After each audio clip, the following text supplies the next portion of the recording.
નમસ્તે વિદ્યાર્થી મિત્રો। ધોરણ 6માં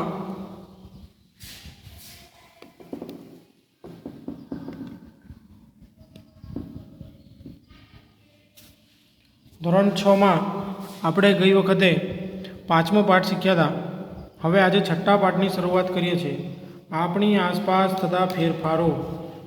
તો આપણી આસપાસ કયા કયા ફેરફારો થાય છે એની કલ્પના કરવાની છે।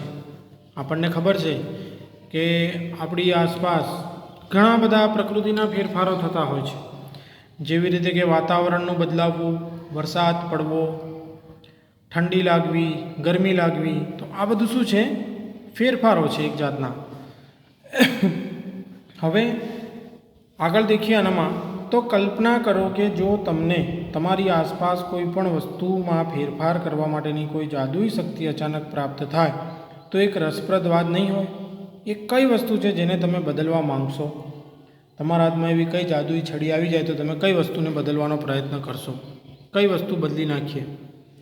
વાસ્તવમાં આપણી આસપાસ આપણી પાસે કોઈ પણ જાદુઈ શક્તિ નથી, છતાં પણ આપણી આજુબાજુ આવેલ કેટલીક વસ્તુઓને બદલી શકીએ છીએ। કદાચ ઘણી બધી વસ્તુઓને બદલી શકીએ છીએ। શું તમે એવી વસ્તુઓની યાદી બનાવી શકો છો જેને તમે કોઈ પણ જાદુઈ પ્રયોગ કર્યા વગર બદલી શકો છો?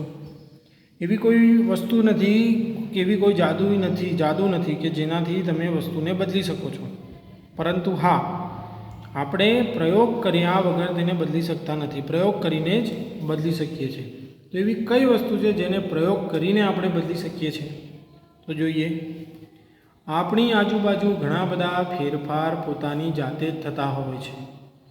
ખેતરમાં પાક સમયાંતરે બદલાતો રહે છે, પર્ણો રંગ બદલે છે અને સુકાઈને વનસ્પતિ પરથી ખરી પડે છે, પુષ્પો ખીલે છે અને કરમાય છે।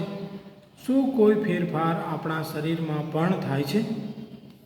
તમારા નખ વધે છે, તમારા વાળ વધે છે, તમને વધીને લાંબા થાઓ છો।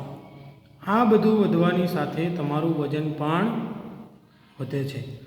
શું તમને અગાઉ એવો અનુભવ થયો છે કે તમારી આજુબાજુ પ્રત્યેક સમયે ઘણા બધા ફેરફારો થતા રહે છે? તો અહીંયા આગળ ફેરફારોની વાત કરી છે। તો આપણને ખબર છે કે ઉનાળાની અંદર કેવી રીતે ગરમી પડે છે, અને એ ગરમી જ્યારે પડે છે ત્યારે ખેતર કેવા સુકાઈ જાય છે, જમીન કેવી સૂકી થઈ જાય છે, જેના કારણે પાક નાશ પામે છે એને જો પાણી ના મળે તો। એ જ રીતે આપણા શરીરના ફેરફારોની વાત કરીએ તો જેમ જેમ આપણી ઉંમર વધતી જાય, જેમ જેમ આપણી ઉંમર આગળ જતી જાય, તેમ તેમ આપણા શરીરમાં પણ ફેરફાર જોવા મળે છે। દાખલા તરીકે આપણા હાથ મોટા થશે, પગ મોટા થશે, બરાબર, શરીરની લંબાઈ વધશે, હાઇટ વધશે આપણી, બરાબર। તો આ બધા પ્રાકૃતિક રીતના ફેરફારો છે। આપણા શરીરમાં નખ આવેલા છે, હાથમાં નખ છે, આંગળીઓમાં, તો નખ વધે છે, વાળ વધી જાય છે, દર 15 દિવસે, મહિને આપણે વાળ કપાવવા જઈએ છીએ, તો એ પણ એક પ્રકૃતિને લીધે જ થતું હોય છે ને। તો આ બધું થવાની સાથે સાથે આપણા શરીરનું પણ શું થઈ જાય છે? વજન પણ વધે છે। આ બધું થવાની સાથે સાથે આપણા શરીરનું વજન પણ વધે છે। તો આપણી આજુબાજુ પ્રત્યેક સમયે ઘણા બધા ફેરફારો થતા હોય છે। જોઈએ, કેટલાક ફેરફારને એક સાથે જૂથમાં મૂકી શકાય? આપણે વિવિધ પ્રકારના ફેરફારોને જૂથમાં કેવી રીતે મૂકી શકીએ છીએ? તેમાં કદાચ જો કોઈ સમાનતા મળે તો આપણને સહાયતા થશે। સરખા મળે તો સહાયતા થાય, સરખા મળે તો આપણને ખબર પડે કે ભાઈ આને અહીંયા મૂકવાનો, આને અહીંયા મૂકવાનો। શું બધા જ ફેરફારોને હંમેશા ઉલટાવી શકાય છે? પ્રવૃત્તિ જોઈએ, એક ફુગ્ગો લો અને તેને ફૂલાવો। સાવધાની એ રાખવાની છે કે ફૂટી ન જાય। ફુગ્ગાનો આકાર તેમજ કદ બદલાઈ ગયો છે, હવે તેમાંથી હવા કાઢી નાખો। તો ફુગ્ગામાં હવા ભરવાથી તેના કદ અને આકારમાં ફેરફાર થાય છે। આપણે એક સાદો ફુગ્ગો લઈએ અને એ ફુગ્ગાને ફૂંક મારીએ અને ફૂલાવવાનો પ્રયત્ન કરીએ તો શું થશે? તેમાં હવા ભરાશે। હવા ભરાઈને શું થશે? તેનામાં એનું કદમાં વધારો થશે, એનો આકાર શું થઈ જશે? બદલાઈ જશે. તો આ શું થયું? એક ફેરફાર થયો. હવે તેનામાંથી હવા કાઢી નાખશું તો ફરી પાછું જે મૂળ સ્થિતિમાં હતું એ સ્થિતિમાં આવી જશે. તો આ શું થયું? એક જાતનો ફેરફાર થયો. આગળ પ્રવૃત્તિ નંબર 2. એક કાગળનો ટુકડો લો અને તેને આકૃતિ 6.2માં દર્શાવ્યા મુજબ વાળો. તેનાથી તમારા કાગળનો ટુકડો રમકડાના વિમાનમાં પરિવર્તન થઈ જશે. તમને કેટલાક સમય સુધી તેને હવામાં ઉડાવવાની મજા આવશે. જો તમે થાકી જાઓ તો કાગળને સીધો કરી નાખો. એટલે વિમાન આપણે બનાવીએ છીએ એની વાત કરી છે. આ કાગળનો ટુકડો છે, આ વિમાન બનાવ્યું. તો પેપર જે હોય છે એ પેપર હોય છે, પેપરને વાળીને જે પેપરનો ટુકડો હોય છે એ પેપરના ટુકડાને વાળીને આપણે શું બનાવી શકાય છે? વિમાન બનાવી શકાય છે. અગર માન લો કે આપણે થાકી જઈએ તો શું કરીએ છીએ? એને ફરી પાછો મૂળ સ્થિતિમાં લાવીને એને મૂકી દઈએ છીએ. તો એ પણ એક જાતનું શું કર્યું કહેવાય? કાગળનું પરિવર્તન કર્યું કહેવાય. હવે આગળ દેખીએ પ્રવૃત્તિ 3. તો પ્રવૃત્તિ 3માં લોટની કણકનો એક પિંડો એટલે કે લુઓ બનાવો. આ રીતે તેનાથી રોટલી બનાવવાનો પ્રયત્ન કરો. જો તમે તેના આકારથી ખુશ ન થાઓ તો તે રોટલીને ફરીથી પિંડમાં પરિવર્તિત કરવા માંગશો. આપણે ઘરે રોટલી બનાવે છે મમ્મી, બરાબર. કોઈ દિવસ આપણે બનાવવાનો પ્રયત્ન કરીએ તો ભારતનો નકશો જ બની જશે, બરાબર વણાશે નહીં. તો શું કરીએ આપણે? ફરી પાછા એને ભેગો કરીને ફરી પાછો લોટનો પિંડો બનાવી દઈશું અને ફરી પાછો બનાવવાનો પ્રયત્ન કરીશું, વણવાનો એને પ્રયત્ન કરીશું. હવે તમે આ પ્રવૃત્તિ 1, 2 અને 3માં જે 3 ફેરફારો જોયા તેના વિશે વિચારો. તેમાં સમાનતા કઈ છે? શું એ સંભવ છે કે ફુગ્ગો તેના પૂર્વ આકાર અને કદમાં પુનઃ આવી જશે? તો ફુગ્ગાને તમે જ્યારે શરૂઆતે પેકેટમાંથી તોડશો ત્યારે શું થશે કે નાનો જોવા મળશે.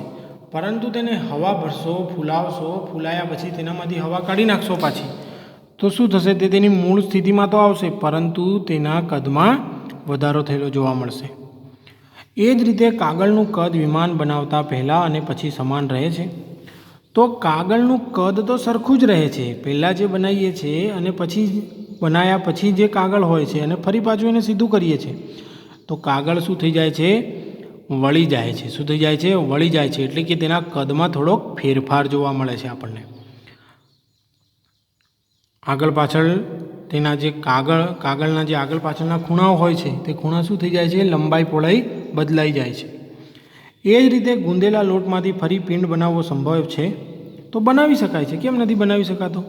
ગુંદેલા લોટને ફરી આપણે શું કરવું પડશે? ગોળ બનાવવો પડશે અને ગોળ બનાવ્યા પછી તેને બનાવી શકાશે. તો તમે શું તારણ કાઢ્યું? શું આ ત્રણેય પ્રવૃત્તિઓમાં એ સંભવ છે કે પદાર્થો દ્વારા પ્રવૃત્તિની શરૂઆત કરવામાં આવી હતી તે પદાર્થોને પુનઃ પ્રાપ્ત કરી શકાય છે? જો હા, તો એનો અર્થ એ છે કે જે ફેરફારો આ પ્રવૃત્તિઓમાં થઈ રહ્યા છે તેને પુનઃ પૂર્વ સ્થિતિમાં લાવી શકાય છે. ફરી પાછા મૂળ સ્થિતિમાં તેને લાવી શકાય છે. ચાલો આ જ પ્રવૃત્તિઓને અલગ રીતથી કરીએ. પ્રવૃત્તિ નંબર 4. એ જ ફુગ્ગો લો જેનો ઉપયોગ પ્રવૃત્તિ 1માં કર્યો હતો તેને તેના પૂર્ણ કદ સુધી ફેલાવો. જ્યાં સુધી એનું કદ જાય છે ત્યાં સુધી તેને ફૂલાવતા જાઓ તથા તેના મુખને દોરી વડે બાંધી દો. પછી તે ફુગ્ગાને તમારી અણીદાર પેન્સિલથી જરાક દબાવો. તેને પેન્સિલથી જરાક તમે દબાવશો તો શું થશે? ફૂટી જશે, બરાબર. તો જ્યારે ફૂટી જાય છે ત્યારે કઈ સ્થિતિમાં આવી જાય છે? તમે જે ફૂલાવ્યો હતો તે જ સ્થિતિમાં ફૂટે છે, બરાબર. હવા કાઢ્યા પછીની સ્થિતિમાં ફૂટતો નથી. એટલે ટૂંકમાં કહેવાનો મતલબ શું કે તેનું કદ વધેલું હોય છે, તેમાં ફેરફાર થયેલો જોવા મળે છે આપણને. આગળ પ્રવૃત્તિ નંબર 5. હવે એ જ કાગળનો ટુકડો લો જેનો ઉપયોગ પ્રવૃત્તિ 2માં કર્યો હતો. તેની ઉપર એક વિમાનનું રેખા ચિત્ર દોરો તથા તેને બહારની રેખાથી કાપો. જો તમે પેપરમાંથી કાપેલું વિમાન છે, બરાબર. આ પેપરમાંથી કાપેલું વિમાન છે અને આ કાગળ છે. આ કાગળમાંથી જ આપણે કાગળ પર વિમાનનું ચિત્ર દોરીએ અને પછી તેને કાપીએ તો શું જોવા મળે છે? કાગળના કદમાં, લંબાઈ, પહોળાઈમાં ફેરફાર જોવા મળે છે. તો આ રીતે આપણે કોઈ પણ વસ્તુનું શું કરી શકાય છે, કદમાં ફેરફાર કરી શકાય છે. હવે આની નીચે તમારે જે વિકલ્પો આવે એ તમારે લખવાના રહેશે. આગળની વિડીયોમાં આપણે પ્રવૃત્તિ 6 ભણીશું.